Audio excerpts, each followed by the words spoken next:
Integridad y sabiduría se complace en presentar desde la Conferencia Por Su Causa 2023, en el poder del Espíritu, la plenaria Iluminados por el Espíritu, junto al pastor Sugel Michelén.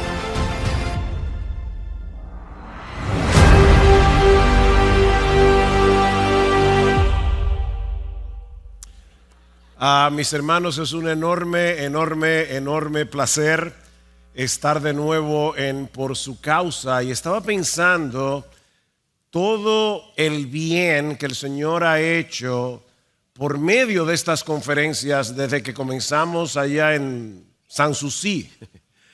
Ha sido largo el camino. Aquí estamos todavía predicando la palabra del Señor. Así que gracias, hermanos, por planificar esta conferencia que tanto viene hacia la Iglesia de Cristo en América Latina y creo que en muchas otras partes, porque los hispanos somos, no voy a decir una plaga, pero estamos en todas partes.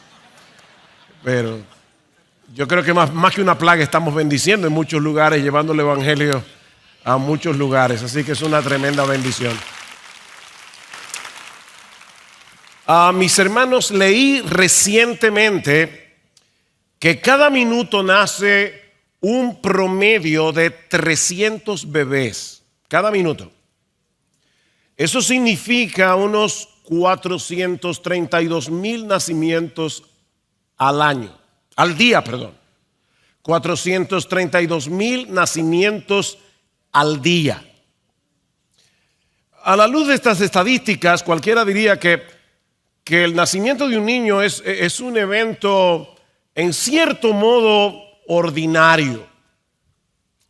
Pero todo el que tiene cierto conocimiento de biología sabe muy bien que la gestación y el parto de un bebé es algo realmente extraordinario, no ordinario. Aunque eso suceda todos los días y con tanta frecuencia, no deja de ser impresionante que de la unión de un óvulo y un espermatozoide, dos cosas tan diminutas, se desarrolle un ser humano. Ahora, cuando ese bebé nace, él no tiene ni idea de todo el proceso que ha tenido lugar para que él viniera a la existencia. Y lo mismo podemos decir del nuevo nacimiento. Todos los creyentes que estamos aquí sabemos que en un momento dado vinimos a Cristo, depositamos nuestra fe en Cristo, nos arrepentimos de nuestros pecados, pero yo espero, mis hermanos, que todos aquí también sepamos que esa es solo una parte de la historia y de hecho ni siquiera es la parte más importante de la historia. Para que un pecador como tú y como yo, muerto en sus delitos y pecados, podamos poner nuestra confianza en Cristo y hacer de Cristo nuestro tesoro, como hablaba Justin hace un momento. El Espíritu Santo tiene que iluminar nuestro entendimiento, tiene que transformar radicalmente nuestro corazón. Y es precisamente acerca de ese tema que yo quisiera hablarles en esta última hora a la luz de 2 Corintios capítulo 3. Yo les pido por favor que vayan a la segunda carta de Pablo a los Corintios. Vamos a leer desde el versículo 18 hasta el capítulo 4, versículo 6. Dice así la palabra del Señor. Pero nosotros todos con el rostro descubierto, contemplando como en un espejo la gloria del Señor, estamos siendo transformados en la misma imagen de gloria en gloria, como por el Señor el Espíritu. Por tanto, puesto que tenemos este ministerio, según hemos recibido misericordia, no desmayamos, sino que hemos renunciado a lo oculto y vergonzoso, no andando con astucia ni adulterando la palabra de Dios, sino que mediante la manifestación de la verdad nos recomendamos a la conciencia de todo hombre en la presencia de Dios.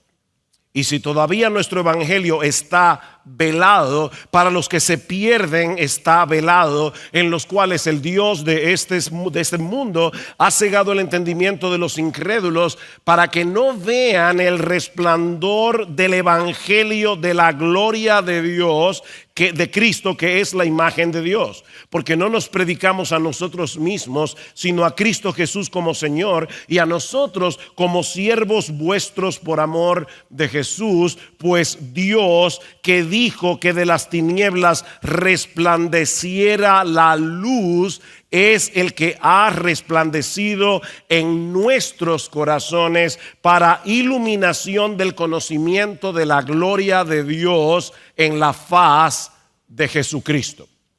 Siempre se ha dicho que un texto fuera de contexto viene a ser un pretexto.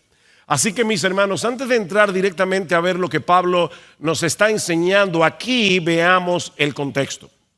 El contexto de este pasaje es una comparación entre el antiguo y el nuevo pacto. Si leen el capítulo 3 de 2 Corintios, se van a dar cuenta que Pablo nos está hablando aquí de la gloria que tuvo el pacto antiguo, el pacto del Antiguo Testamento, y el nuevo pacto. El antiguo pacto es el que Dios hizo con su pueblo, con el pueblo de Israel en el monte Sinaí, mientras que el nuevo pacto es el que fue inaugurado por Cristo por medio de su obra redentora. Los dos pactos provienen de Dios y en ambos Él ha manifestado su gloria. Pero el argumento de Pablo es que en el nuevo pacto la revelación de esa gloria y su impacto en nosotros es muchísimo mayor. Y para mostrarnos la superioridad de un pacto sobre otro, Pablo se vale de un episodio muy conocido en la historia de Israel y que yo estoy completamente seguro que muchos de ustedes han leído probablemente o han escuchado acerca de este episodio un montón de veces. Pablo se va a Éxodo capítulo 33 y específicamente el versículo 18, donde Moisés le pide a Dios que le muestre su gloria. Yo quiero ver tu gloria. Y ustedes conocen la respuesta de Dios. Dios les responde: eso no puede ser posible. Nadie puede ver mi rostro, es decir, nadie puede ver mi esencia, porque nadie puede verme y vivir. Así que Dios le dice a Moisés que lo va a colocar en la hendidura de una peña. Y dice: te cubriré con mi mano hasta que yo haya pasado. Después apartaré mi mano y verás mis espaldas, pero no se verá mi rostro. Hermanos, guarden esa frase allí en su disco duro: nadie verá mi rostro. Por supuesto, Dios no tiene espaldas, Dios no tiene manos, porque Él es espíritu, dice el mismo Jesús en Juan capítulo 4, versículo 24. Pero Él le está hablando a Moisés en términos que él pueda entender. Esto es lo que en la Biblia se llama un lenguaje antropomórfico. Dios está hablando en un lenguaje que tú y yo podamos comprender, un lenguaje accesible a nosotros, para hacerle ver a Moisés que solo puede tener una visión parcial de su gloria. Sin embargo, dice en Éxodo 34, 29, que al exponerse de ese modo a ese vistazo parcial de la gloria de Dios, la piel del rostro de Moisés resplandecía. Tanto así que él tuvo que ponerse un velo sobre su cara, porque los hijos de Israel tenían temor de acercarse a Moisés. Y ahora Pablo nos dice en 2 Corintios capítulo 3 que ese velo en el rostro de Moisés es una ilustración del velo espiritual que los incrédulos tienen en su corazón y que no les permite ver la gloria de Jesucristo tal como es revelada en las Escrituras. Noten el capítulo 3, versículo 14. Pero el entendimiento de ellos se endureció. La Biblia de la Reina Valera del 60 dice se embotó, porque hasta el día de hoy en la lectura del antiguo pacto el mismo velo permanece sin alzarse, pues solo en Cristo ese velo es quitado. Y hasta el día de hoy, cada vez que se lee a Moisés, un velo está puesto sobre sus corazones. Ese trozo de tela en la cara de Moisés vino a ser una representación de la obstinación del pueblo de Israel en particular y de todos los incrédulos de manera general. Así que mi primera enseñanza, lo primero que yo quiero ver de este pasaje que vamos a considerar en esta hora, es el obstinado corazón de los incrédulos que no les permite ver la gloria de nuestro Señor Jesucristo. No solamente el corazón del pueblo de Israel estaba embotado, es que todos nuestros corazones antes de venir a Cristo estaban en la misma condición. Vean otra vez el versículo 3 del capítulo 4.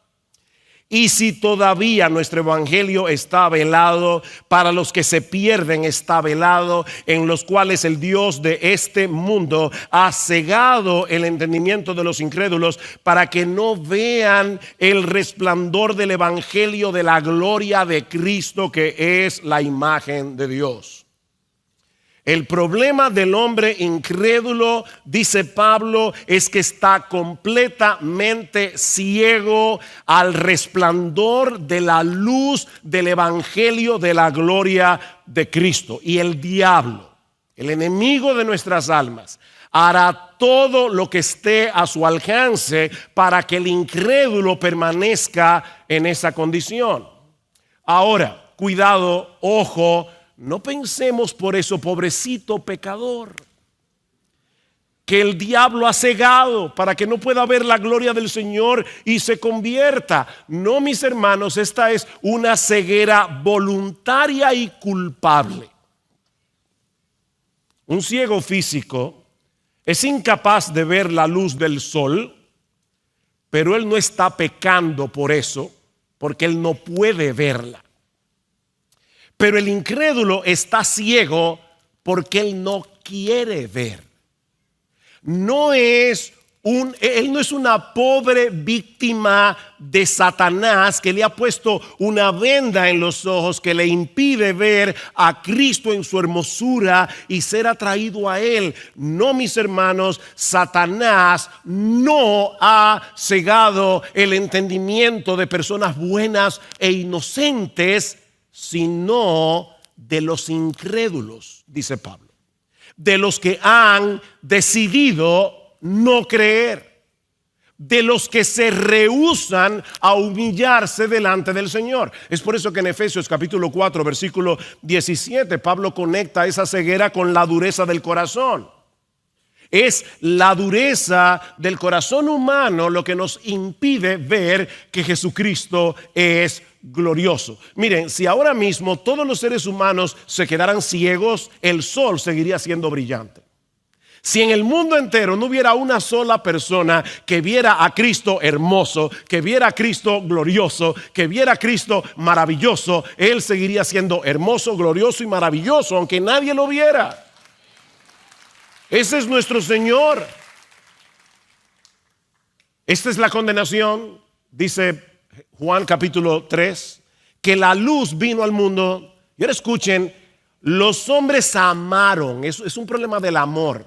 Los hombres amaron más las tinieblas que la luz porque sus obras eran malas. Mis hermanos, antes de que tú y yo viniéramos a Cristo en arrepentimiento y fe por la obra poderosa del Espíritu Santo, tú y yo amábamos las tinieblas porque estábamos tan enamorados de nuestra propia gloria, estábamos tan enamorados de nuestra propia fama que no queríamos ver la de Cristo, no queríamos que Cristo nos hiciera sombra. Todos nacimos bajo el dominio de las tinieblas, dice Pablo en Colosenses capítulo 1 versículo 13. Fuimos trasladados del reino de las tinieblas al reino de su amado Hijo. Esa era tu condición y la mía cuando no éramos creyentes. En 1 Corintios capítulo 2 versículo 14 Pablo dice que el hombre natural, es decir, tal como tú saliste del vientre de tu madre, el hombre no regenerado no percibe las cosas que son del Espíritu de Dios, porque para él son locura y no las puede entender porque se han de discernir espiritualmente. Por supuesto, hay teólogos impíos que leen la Biblia y pueden llegar a comprender intelectualmente ciertas verdades de las Escrituras. Un teólogo impío puede creer que existe una Trinidad, puede entender que la Biblia habla de Dios Padre, Dios Hijo, Dios Espíritu Santo. Un impío puede entender que Jesucristo murió en la cruz por nuestros pecados. Sin embargo, somos incapaces, aún sabiendo eso, de percibir la hermosura de Dios y ser movidos a dejar de confiar en nosotros mismos para confiar únicamente en Cristo para el perdón de nuestros pecados. Y somos incapaces de hacer eso porque no queremos que Cristo se lleve la gloria. Nosotros queremos llegar al cielo. Yo no sé cómo es en otros países de América Latina, pero aquí en República Dominicana yo no sé por qué las personas le ponen letreros a los camiones. Hay algunos camiones que uno de los letreros favoritos es mi propio esfuerzo. Bueno, tú no vas a llegar al cielo manejando un camión que diga mi propio esfuerzo. Porque, como hemos dicho muchas veces, la salvación, no me miren como un hereje, la salvación es por obras, pero no por la tuya ni por la mía, sino por la de Jesús. Es por la obra de Él. Así que es por Cristo que vamos a llegar al cielo. Pero como nosotros no queremos que Él se lleve la gloria en nuestra salvación, preferimos seguir tratando de hacerlo por nuestro propio esfuerzo. Así que, mis hermanos, se trata de una ignorancia obstinada, de una total insensibilidad a la verdad divina. ¿Hay esperanza para el pecador? Sí.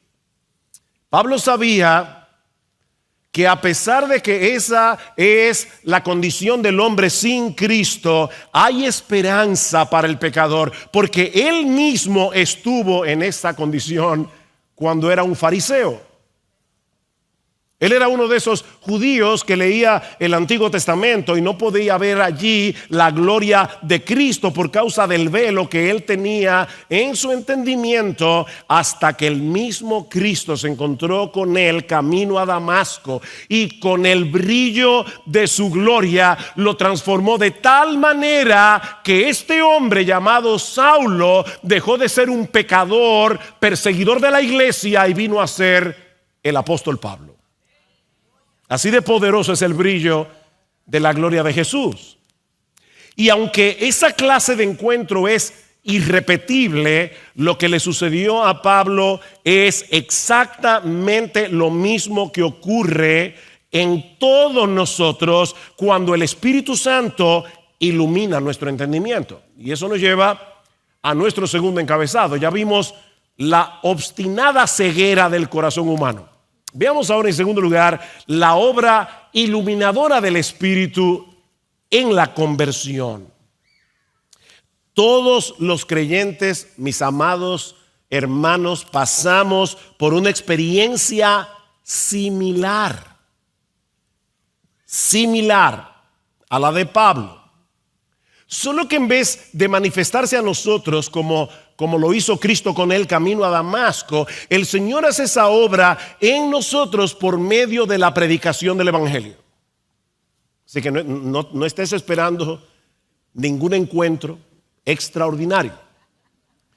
Cristo se va a encontrar contigo a través de la predicación de su palabra. Note lo que dice Pablo en los versículos 5 al 6. Pablo acaba de decir que si nuestro evangelio está encubierto, entre los que se pierden está encubierto, en los cuales el Dios de este siglo ha cegado el entendimiento de los incrédulos. Sin embargo, Pablo aún así predicaba. Y alguien podría preguntarle legítimamente: pero Pablo, yo no te entiendo. Tú estás diciendo que el pecador está ciego a la luz de la gloria de Jesucristo, y a menos que él vea esa gloria no se va a convertir. Entonces, ¿para qué tú predicas el evangelio?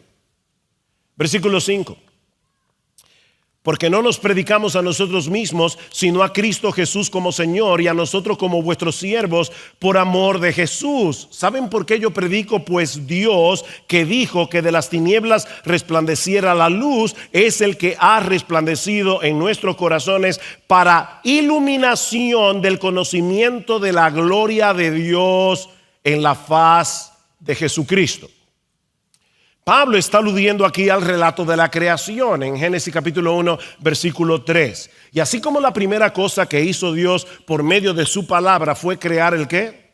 La luz, sea la luz, así lo primero que hace Dios en el pecador por medio de su palabra predicada es iluminar nuestro entendimiento para que seamos capaces de ver, de saborear con deleite la gloria de Dios en la faz de Jesucristo.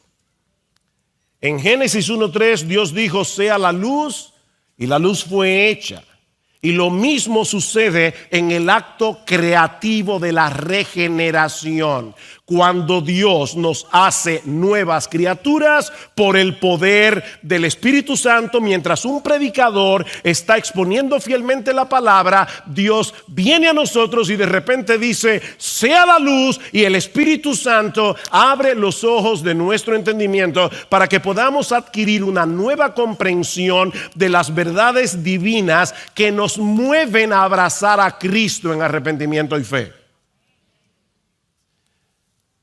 De paso, ¿se dan cuenta, mis hermanos, de lo trágico que es que sustituyamos la predicación de la palabra de Dios en nuestros cultos por otras cosas que parezcan más potables y más entretenidas para los incrédulos?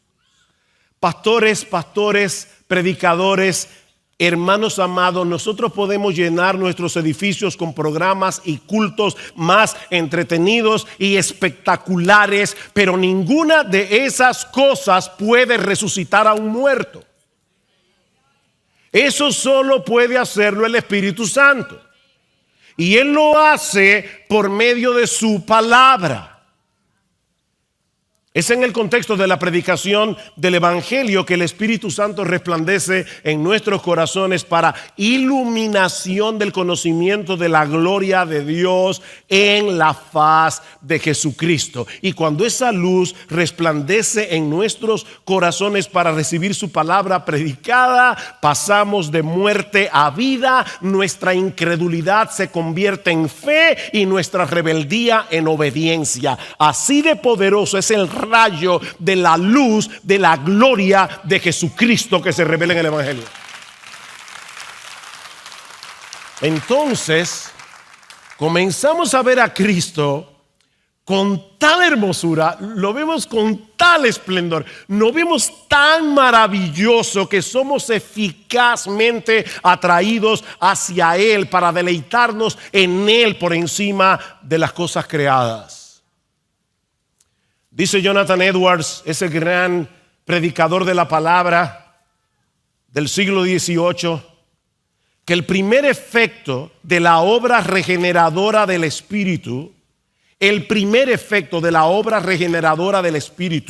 es darle al alma la capacidad de gustar la hermosura y dulzura de la suprema excelencia de la naturaleza divina. Dejamos de adorarnos a nosotros mismos para venir a ser adoradores del Dios vivo y verdadero. El mismo Espíritu que inspiró las Escrituras abre nuestro entendimiento para que comencemos a comprender las Escrituras, pero con una nueva percepción espiritual de las verdades que allí se revelan, una percepción que no teníamos antes. Es entonces cuando podemos ver lo que nunca antes habíamos visto. Que nuestro Señor Jesucristo posee una gloria que lo hace el ser más atractivo de todo el universo. Que no hay nadie como Él. Por supuesto, mis hermanos, al momento de la conversión no estábamos conscientes de esa obra previa de Dios en nosotros, así como el bebé recién nacido no sabe cómo fue que él vino a la existencia. Pero por la Biblia, ahora nosotros sabemos que eso fue lo que sucedió.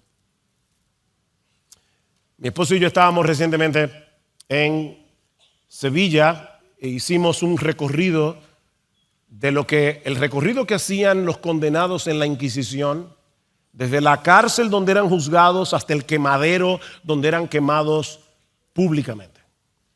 Y el historiador con el que andábamos nos decía: yo quiero que ahora nosotros aprovechemos frente a este lugar tan icónico de España, de Sevilla, yo quiero que nosotros ahora cantemos he decidido seguir a Cristo, no vuelvo atrás, no vuelvo atrás. Fue un tiempo realmente muy emocionante cantar he decidido seguir a Cristo en ese punto allí.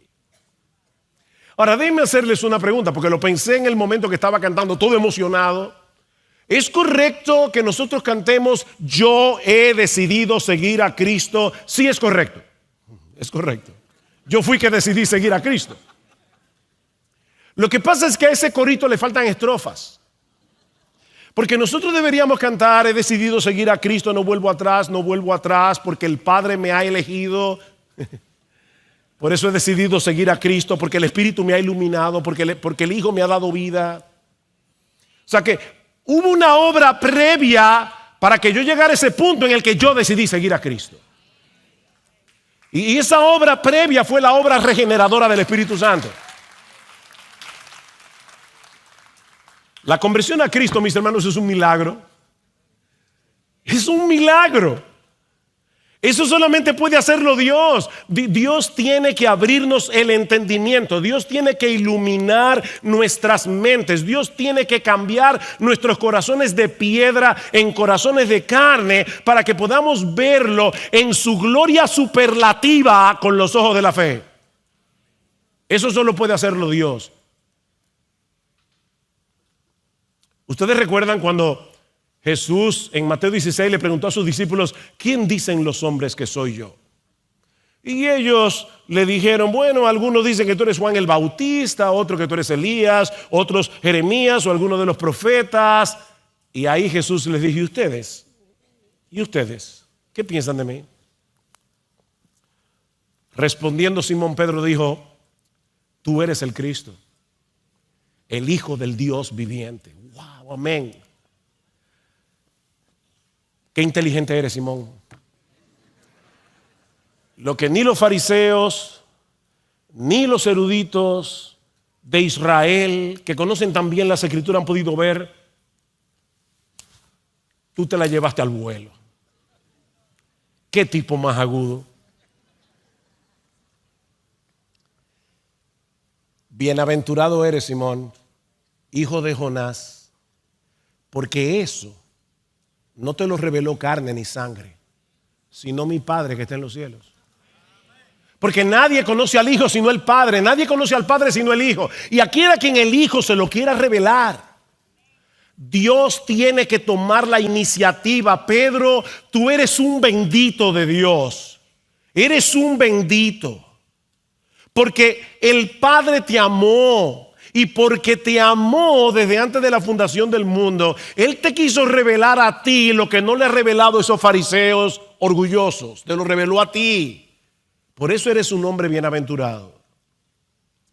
Mi hermano amado, yo no sé con qué condición tú llegaste aquí a esta conferencia, cuántas cargas tienes en tu corazón, pero déjame decirte algo. Si tú eres un cristiano, si tú eres una cristiana, tú eres la persona más bendita del planeta. Dios quiso vencer, Él quiso y decidió vencer tu ceguera voluntaria y obstinada para que ahora puedas ver. ¿Recuerdas lo que le pasó a Lidia en Hechos capítulo 16? El apóstol Pablo va al río, se encuentra un grupo de mujeres orando al Señor, y mientras Pablo estaba predicando, dice Lucas, el Señor abrió el corazón de Lidia para que recibiera lo que Pablo decía. Dios le hizo a Lidia una operación de corazón abierto. Y solo así pudo creer. Y lo hizo contigo y contigo y contigo y contigo y con todos los creyentes que están en este salón. Y esa transformación que se inició cuando Dios removió el velo que te impedía ver la gloria de Cristo revelada en el Evangelio, continúa avanzando exactamente como empezó, a través de la contemplación de esa gloria, tal como se revela en las Escrituras, por la obra iluminadora del Espíritu Santo. Lo que nos lleva a nuestro tercer encabezado. Ya vimos la condición obstinada del corazón humano, ya vimos la obra iluminadora del Espíritu en la conversión. Veamos ahora en tercer lugar la obra iluminadora del Espíritu en la santificación progresiva. Versículo 18 del capítulo 3. Pero nosotros todos, con el rostro descubierto, contemplando como en un espejo la gloria del Señor, estamos siendo transformados en la misma imagen de gloria en gloria, como por el Señor el Espíritu. Ahí está la santificación progresiva. Somos transformados de gloria en gloria, contemplando la gloria del Hijo. Ahora, mis hermanos, yo no quiero que ustedes pierdan de vista otra vez el contraste entre el antiguo y el nuevo pacto. Recuerden que en el antiguo pacto, en Éxodo 33, solo Moisés pudo tener un vistazo de la gloria de Dios. ¿Recuerdan? ¿Qué dice Pablo ahora? ¿Qué sucede en el nuevo pacto? Que todos nosotros vemos esa gloria. Aquí no hay privilegiados. Como decíamos ayer cuando hablábamos de la unción, los pastores no somos los ungidos. Pertenecemos a la élite. No, yo tengo un oficio diferente al tuyo, pero somos cristianos los dos. Y de paso, déjame decirte que la misma responsabilidad que yo tengo de estar aquí el domingo, bueno, no aquí, en mi iglesia, pero la misma responsabilidad que tienen los pastores de estar aquí el domingo predicando la palabra, hermanos de la IBI, es la misma responsabilidad que tienes tú de venir aquí a oírla. Porque nosotros no pertenecemos a ninguna élite, somos cristianos. ¿Y qué dice Pablo aquí? Que todos los cristianos, no Miguel, ni Chacho, ni yo, ni nadie, ni Justin, ni José, no, todos los cristianos, todos nosotros vemos esa gloria. A diferencia del antiguo pacto. Pero hay otra cosa más sorprendente. ¿Qué fue lo que vio Moisés? En ese lenguaje antropomórfico, él vio las espaldas de Dios. Él tuvo un vistazo parcial. Pero ¿qué es lo que dice Pablo en 2 Corintios 4? Que ahora en el nuevo pacto tú y yo, por la obra iluminadora del Espíritu, mientras leemos la palabra, vemos la faz, vemos el rostro. No vemos la espalda, le vemos la cara. ¿Lo vieron en el texto? Todos los creyentes del nuevo pacto tenemos el privilegio de ver como en un espejo la gloria del Señor reflejada en Jesucristo. ¿Y eso qué significa? Eso como de un espejo. Bueno, en Santiago 1:23, seguramente recordarán que Santiago compara al hombre que escucha la palabra como alguien que mira su rostro en un espejo. Esos espejos, no eran de vidrio como ahora, sino de bronce pulido, de metal pulido, y por lo tanto la imagen, el reflejo no era perfecto. Y lo mismo ocurre con nosotros hoy al ver la gloria de Cristo revelada en las Escrituras. Esa visión no es tan clara como la que veremos cuando estemos en la gloria en cuerpos glorificados. Sin embargo, a pesar de eso, al contemplar esa gloria en la Escritura como en un espejo, somos transformados de gloria en gloria. ¿Saben por qué? Porque todo el mundo se convierte en lo que admira. ¿Qué fue lo que hizo el Espíritu Santo cuando abrió nuestros ojos? Que ahora nos permite ver la hermosura, la gloria de nuestro Señor Jesucristo. Y como estamos viendo su gloria a través de la palabra, al ver esa gloria revelada en el Evangelio, somos transformados de gloria en gloria, porque todo el mundo se convierte en lo que adora. Ese es el problema de la idolatría. Dicen el Salmo 115, hablando de los ídolos: se volverán como ellos los que los hacen y todos los que en ellos confían. Óyeme bien, como decía Justin, la adoración no es lo que pasa aquí el domingo. Eso pasa los 7 días de la semana. Y tú te conviertes en lo que adoras. ¿Saben qué? Los que manejan la publicidad saben eso. Ellos saben el impacto que tiene la idolatría. Y cómo los fans suelen imitar a sus artistas favoritos. Cada vez que yo voy a uno de estos viajes y paso por Zona Franca en el hotel y veo estos anuncios de perfume, cosméticos, y está allí Julia Roberts. Mira, no vayas a creer que porque te pongas el perfume de Julia Roberts y uses el cosmético de Julia Roberts te va a aparecer la Julia Roberts. Pero ellos saben que el impacto es tal que todos aquellos que admiran la belleza de esta actriz quieren parecerse a ella. Bueno, mis hermanos, lo que estamos diciendo aquí es que nosotros admiramos a Jesús y contemplamos su gloria en su palabra. Y como admiramos a Jesús y nos deleitamos en Jesús y lo vemos a Él más hermoso que nada de lo que existe en el universo, al contemplar esa gloria somos transformados de gloria en gloria como por el Espíritu del Señor, porque nos convertimos en lo que adoramos. Ese es el proceso de santificación.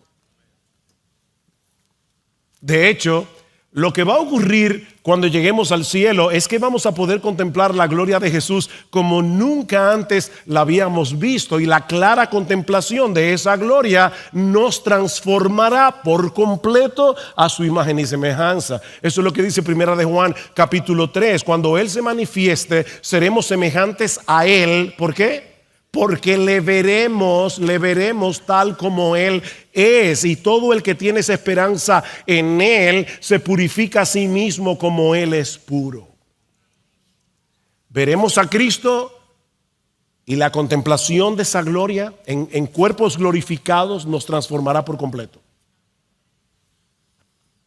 Pero ahora, eso está sucediendo gradualmente, mientras contemplamos esa gloria como en un espejo a través del Evangelio. ¿Tú quieres tener victoria sobre el pecado? ¿Tú quieres seguir avanzando en tu proceso de transformación y de madurez? No hay atajos aquí. Tienes que mirar a Jesús. Tienes que mirar a Jesús. Tienes que contemplar, saborear, gustad y ved que es bueno el Señor. Atesorar su gloria hasta que el brillo pasajero de las cosas de este mundo pierda su valor. Mira a Cristo, mira a Cristo, mira a Cristo en su palabra. Admíralo tanto, tanto, tanto, que cuando el diablo te traiga sus ofertas y tú lo mires a través del brillo de la gloria de Jesús, esto parezca basura. Así es que somos transformados.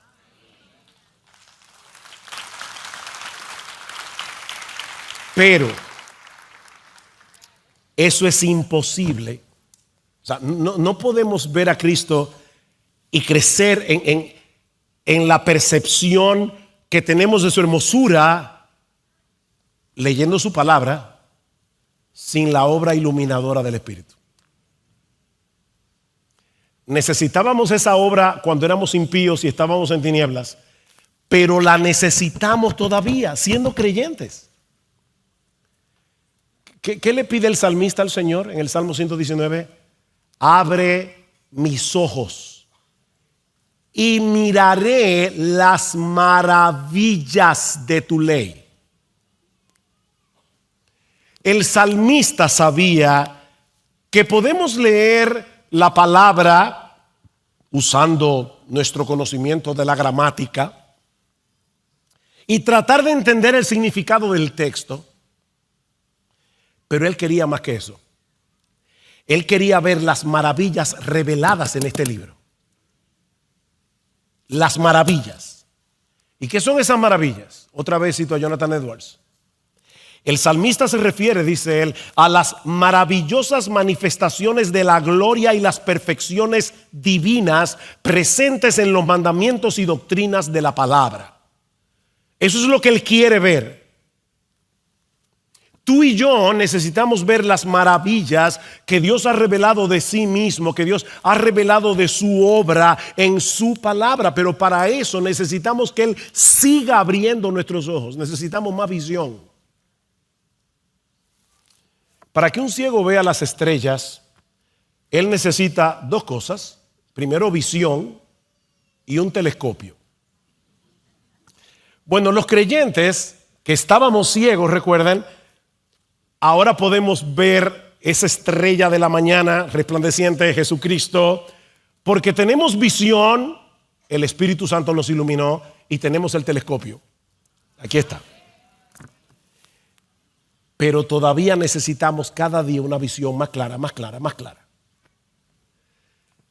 Hace 2 años, mi oftalmólogo me dijo, mira, ya no puedo más contigo, ya estoy tratando de degradar los lentes y ya no se puede porque tú necesitas una operación. Tienes el cristalino, el lente que trajiste de fábrica está dañado y tienes catarata, así que necesito ponerte un implante aquí. Y bueno, no tengo de otra. Vamos a la operación. Yo no tenía ni idea de lo mal que yo estaba viendo. Cuando me hicieron esa operación y yo por fin pude ver el cielo azul, decía Gloria, le decía a mi esposa, yo no sabía, no me estaba dando cuenta que el cielo era tan azul. Yo necesitaba una operación. Ahora, yo no estaba ciego, pero yo necesitaba que mis ojos funcionaran mejor. Lo que yo estoy diciendo, mis hermanos, es que tú y yo tenemos catarata en los ojos del alma. Y nosotros, siendo creyentes, tenemos catarata. Y necesitamos que el Espíritu Santo siga abriendo nuestros ojos espirituales. No para revelarnos nuevas verdades, sino para enseñarnos las maravillas que Él ya reveló y que están escritas en este libro. Eso era lo que Pablo pedía por los creyentes en Éfeso. Pablo les dice, óyeme, yo le oro al Dios de nuestro Señor Jesucristo, el Padre de gloria, que os dé espíritu de sabiduría y de revelación en el conocimiento de Él, alumbrando los ojos de vuestro entendimiento. ¿Estaban estos efesios, estos creyentes ciegos? No, ellos ya veían, ya el Espíritu Santo los había iluminado, pero Pablo está diciendo, todavía necesitan más visión, necesitan más visión. Y yo le pido al Señor en oración que siga abriendo los ojos de vuestro entendimiento. ¿Saben para qué? Para que sepáis cuál es la esperanza a la que Él os ha llamado, cuáles las riquezas de la gloria de su herencia en los santos y cuál la supereminente grandeza de su poder para con nosotros los que creemos según la operación del poder de su fuerza, un poder que operó en Cristo resucitándole de los muertos y sentándole a la diestra del Padre en los lugares celestiales. O sea, tú y yo necesitamos vivir a la luz de la esperanza que ahora tenemos en Cristo. Tú y yo necesitamos vivir a la luz de las riquezas de la gloriosa herencia reservada para nosotros en los cielos. Y tú y yo necesitamos estar conscientes de la supereminente grandeza del poder de Dios que está a nuestra disposición para que podamos luchar eficazmente contra el pecado, para que podamos seguir desarrollando el carácter de Cristo. El diablo te dice que tú no puedes. El diablo te dice que para ti no hay esperanza. Pablo dice, por inspiración del Espíritu Santo, que sí puedes, porque el poder que resucitó a Jesucristo de los muertos, el poder que sentó a Jesucristo en los lugares celestiales, está disponible para ti. Nosotros necesitamos saber eso. Ahora, ¿saben qué? Todo eso ya fue revelado en la Biblia. Todo eso está aquí. Pero la comprensión, la asimilación, de esas verdades requiere de la obra iluminadora del Espíritu. ¿Saben por qué? Yo les decía a ustedes que todos nosotros tenemos catarata. El pecado todavía mora en nosotros y el pecado en cierto grado todavía oscurece el entendimiento. Tú y yo tenemos que vencer prejuicios del corazón para dejar de competir con la gloria de Jesús, para querer que sea su gloria la que brille en vez de querer que los demás vean nuestra vanagloria. La Biblia es tan precisa, ¿verdad? Que a nuestra gloria le llama vanagloria. O sea, una gloria vana, o sea, una gloria hueca, o sea, una gloria que no es gloria. Que tú no eres el ser extraordinario que tú crees que eres, ni yo tampoco. Pero para eso necesitamos la obra iluminadora del Espíritu. Esos prejuicios deben ser vencidos para que podamos entender y aceptar ciertas doctrinas. ¿A ti no te ha pasado que leyendo la Escritura y leyendo acerca del infierno, de repente lo sientes demasiado fuerte? ¿Es porque tú eres más bueno que Dios? ¿O es porque el pecado que mora en ti te impide ver la justicia de Dios con tal claridad que tú entiendas que todo aquel que pisotea esa gloria merece el infierno? Eso es prejuicio. Necesitamos luz para obedecer sus mandamientos, entenderlos y obedecerlos. Y eso es lo que hace el Espíritu de Dios mientras leemos la palabra que Él inspiró. Mira, mi hermano, y yo sé que es tarde, estamos cansados, pero escucha esto para que seas agradecido. Si tú estás leyendo la Biblia y eres capaz de entender lo que lees y aceptas con gozo el contenido de lo que estás leyendo y aprecias más a Cristo y su Evangelio y tienes un mayor deseo de hacer la voluntad de Dios y tu esperanza y tu confianza se fortalecen leyendo la Biblia, dale gracias al Señor ahí mismo, porque eso solo fue posible por la obra iluminadora del Espíritu en ese momento. Él está obrando continuamente, diariamente, para que tú y yo podamos entender este libro. Es que tú lees de repente una promesa y dices, wow, lo vi. Ahí mismo, gracias Señor. No es porque yo soy más inteligente, es por la obra de tu Espíritu. Escribiendo a los tesalonicenses, Pablo les dice, yo doy gracias a Dios sin cesar de que cuando recibisteis la palabra de Dios que oísteis de nosotros, la recibisteis no como palabra de hombres, sino según es en verdad la palabra de Dios, la cual actúa en vosotros los que creen. ¿A quién le daba gracias Pablo? ¿A los tesalonicenses o a Dios? A Dios. ¿Y sabes por qué Pablo le daba gracias a Dios? Porque los tesalonicenses hayan recibido la palabra predicada no como palabra de hombres, sino como palabra de Dios, porque eso solo fue posible por una obra del Espíritu Santo.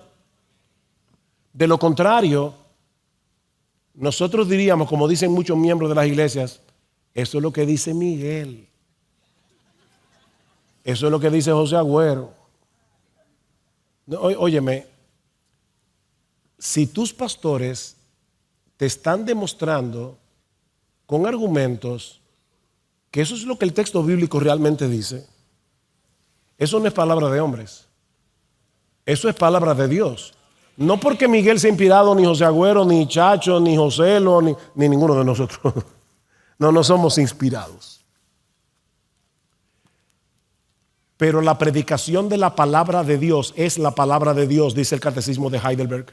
La predicación fiel de la palabra de Dios es la palabra de Dios. Pablo daba gracias a Dios, no a los tesalonicenses.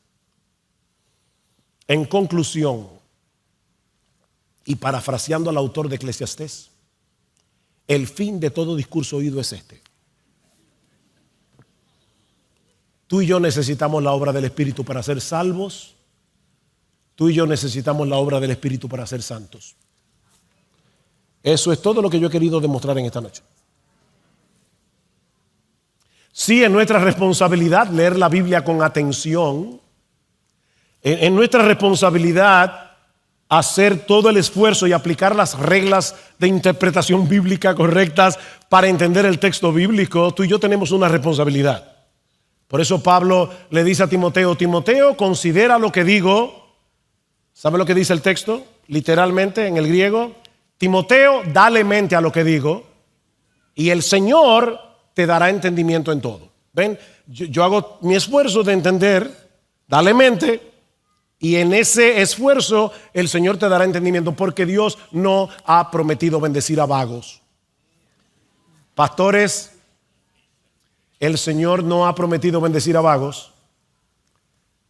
Sé que ustedes han oído seguro la historia del pastor que vivía al lado de su casa, de la iglesia, y que preparaba el sermón yendo camino de su casa a la iglesia. Y los hermanos lo mudaron a 10 kilómetros de la iglesia, porque así no se puede. Dale mente, preparar un sermón toma tiempo. Estudiar la escritura para cualquier cristiano toma tiempo. Timoteo, procura con diligencia presentarte a Dios aprobado como un obrero que no tiene de qué avergonzarse, que traza bien la palabra de verdad. Así que nosotros tenemos que poner nuestra mente, nuestras capacidades intelectuales, cada cual según lo que el Señor le dio, para poder entender este libro. ¿Y sabe lo que dice la Biblia? Que este libro hace entender a los simples. Esto no es física cuántica. El Señor hace entender a los simples. Este libro ilumina el entendimiento, hace sabio al sencillo. Y me llama la atención la palabra sencillo, la palabra hebrea que aparece allí significa una puerta abierta. Hay personas que tienen la puerta abierta para recibir todo lo que leen en internet. Eso es un simple, un sencillo. Por eso decía alguien, ten cuidado con tener la mente abierta. Se te puede caer el cerebro. Yo tengo la mente abierta. Yo no tengo la mente abierta. Yo quiero que mi mente esté en lo que dice aquí, porque esta es la palabra de Dios. Y cuando Dios y el mundo están en contraposición, sea Dios veraz y todo hombre mentiroso. Así que cuidado, no tenga la mente tan abierta. Pero ¿sabes qué es lo que dice el Salmo? Que el Señor toma a una persona simple, a una persona sencilla, y lo hace sabia por medio de la palabra. Así que sí, tú y yo necesitamos responsablemente leer la Biblia, pero el gozo, la obediencia, el deleite, el consuelo, la amonestación, la esperanza, el aliento, la fortaleza que derivamos de nuestra lectura de las Escrituras solo será posible mientras leamos, meditemos y estudiemos la Biblia en dependencia del Espíritu Santo. Necesitamos ser iluminados por el Espíritu Santo. Por eso es que al acercarnos a este libro debemos venir con esta actitud: oh Dios, abre mis ojos para que yo pueda contemplar las maravillas de tu ley. Oh Dios, que tu Espíritu me dé entendimiento para comprender tu palabra y para que pueda apropiarme de ella y para que pueda vivir a la luz de ella. Resplandece en mi corazón, oh Dios, para una iluminación cada vez mayor del conocimiento de tu gloria en la faz de Jesucristo. Necesito tu Espíritu, Señor, para ver esas maravillas reveladas en las páginas de tu precioso libro y seguir siendo transformado de gloria en gloria mientras contemplo en el Evangelio la gloria de tu Hijo. Señor, cuando predique el Evangelio a otros, por favor, Señor, vence la obstinación de los que me escuchen. Ábreles el entendimiento para que vean la gravedad y la fealdad de su pecado y que al mismo tiempo sean tan atrapados por la hermosura de mi Salvador que renuncien a todo y se rindan a Él en arrepentimiento y fe.